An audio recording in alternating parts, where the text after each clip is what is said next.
سامنے رکھ کر فیصلہ کرنے کی ذمہ داری جن کورٹوں کے اوپر ہے کہ جو لوگ عبادت گاہوں پر قبضہ کرنے کا پروگرام چاہتے تھے ان کو سہولت اور آسانی مل رہی۔ کانگریس گورنمنٹ کے زمانے میں سن 91 کا قانون بنا تھا، ہمیں اس کے اوپر بھی یہ اعتراض تھا کہ بابری مسجد کو اس سے الگ کیوں کیا جا رہا ہے۔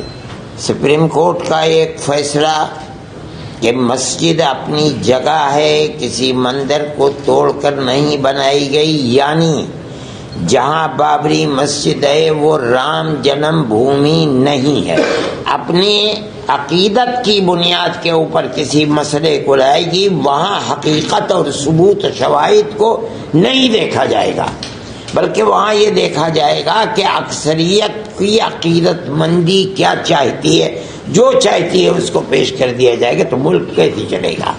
حضرت صدر صاحب نے جو آپ حضرات کو یہاں تکلیف دینے کا مقصد تھا اس کے سلسلے میں روشنی ڈالی ہے۔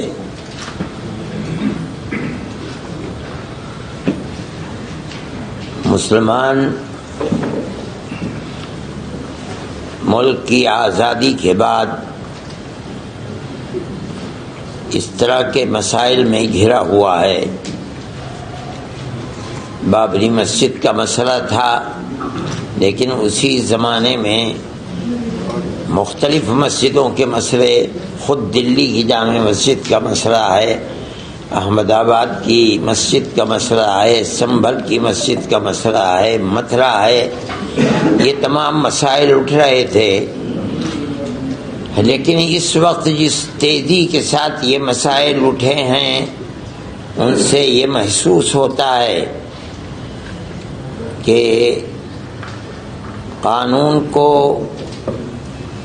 سامنے رکھ کر فیصلہ کرنے کی ذمہ داری جن کورٹوں کے اوپر ہے وہاں ایسی لچک اور ڈھیل پیدا ہوئی ہے کہ جو لوگ عبادت گاہوں پر قبضہ کرنے کا پروگرام چاہتے تھے ان کو سہولت اور آسانی مل رہی ہے۔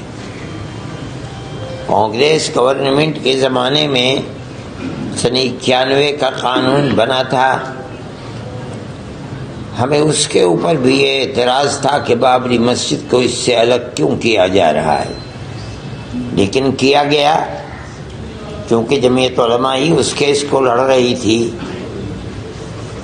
اور ہم پوری قوت کے ساتھ جو بہتر سے بہتر وکیل تھے ان کو سامنے لا کر ہم نے اپنے دعوے کو پیش کیا، اور ہم بار بار یہ بات کہتے تھے کہ ثبوت اور شواہد کی بنیاد کے اوپر، یعنی قانونی دلائل کی بنیاد پر جو فیصلہ سپریم کورٹ کا ہوگا ہم اسے قبول کریں گے۔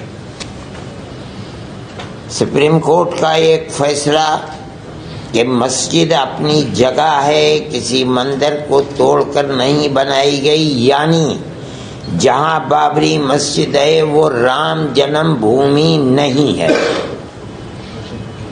یہ فیصلہ کورٹ نے دے دیا سپریم کورٹ میں۔ یہ دلیل تھی، سروے ہوا تھا، سروے سے ثابت ہوا کہ یہاں کوئی دوسری عمارت نہیں تھی، لیکن ایک دوسرا فیصلہ کہ ہم یہ مسجد اکھاڑے کو دیتے ہیں، اس کی کوئی دلیل، کوئی ثبوت، کوئی شواہد نہیں ہے۔ سپریم کورٹ کے اس فیصلے نے، آپ خود دنیا کو دیکھیں، ملک کو دیکھیں، اس فیصلے نے کہ ہم عقیدت کی بنیاد پر اس مسجد کو توڑوا کر کے ہم اکھاڑے کو دیتے ہیں، اس نے جو راستہ دکھلایا ہے اس راستے دکھلانے کے بعد پھوٹ پڑے ہیں مسائل کہ اس مسجد کو بھی لو، اس مسجد کو بھی لو، اس مسجد کو بھی لو، اس کے اوپر بھی۔ اس کا مطلب ہے کہ قانون کے راستے کے اوپر چلنا جو کورٹ کا امتیاز تھا، صرف بابری مسجد کے فیصلے نے راستہ دکھلایا کہ نہیں، ان تمام قوانین اور قواعد کی لائبریریوں کو، ان کے کتابوں کو آگ لگاؤ. کوئی چیز نہیں ہے. فیصلے مذہب کے اندر جو بھی ہوں گے وہ عقیدے کی بنیاد کے اوپر ہوں گے، عقیدت مندی کی بنیاد پر ہوں گے. تو ملک کیسے چلے گا؟ یہ تو ایک تصور یہ دیا جا رہا ہے کہ جہاں بھی اکثریت اس ملک کے اندر اپنی عقیدت کی بنیاد کے اوپر کسی مسئلے کو لائے گی، وہاں حقیقت اور ثبوت شواہد کو نہیں دیکھا جائے گا، بلکہ وہاں یہ دیکھا جائے گا کہ اکثریت کی عقیدت مندی کیا چاہتی ہے. جو چاہتی ہے اس کو پیش کر دیا جائے گا. تو ملک کیسے چلے گا؟ یہ ایک بات ہے سوچنے کی. ہم صرف اتنی ہی بات کہنا چاہتے ہیں کہ اگر روش یہی چلے گی تو چاہے وہ کسی بھی اقلیت کا فرد ہو، چاہے وہ سکھ ہو، چاہے وہ جین ہو، چاہے وہ مسلمان ہو، چاہے وہ عیسائی ہو، کسی مسئلے کے اندر اس کو فیصلہ نہیں ملے گا. اگر مقابلے کے اندر تناؤ ہے اور اس کے اندر عقیدت اکثریت کی اس کے اندر دخل رکھتی ہے تو اس کے اندر اس کے مقابلے کے اندر قانون بیکار اور بے اثر ہو جائے گا.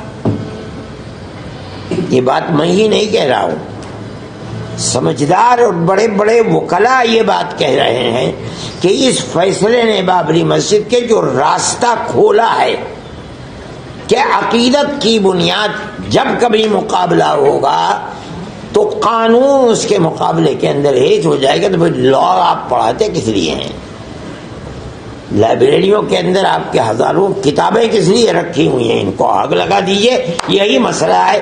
یہ ملک کا میں سمجھتا ہوں بہت بڑا المیہ ہے کہ اس ملک کے اندر آج مسلمان یہ کہہ رہا ہے کہ مسئلے کی بنیاد لوور کورٹ سے لے کر سپریم کورٹ تک عقیدت کے اوپر ہے، قانون کے اوپر نہیں ہے.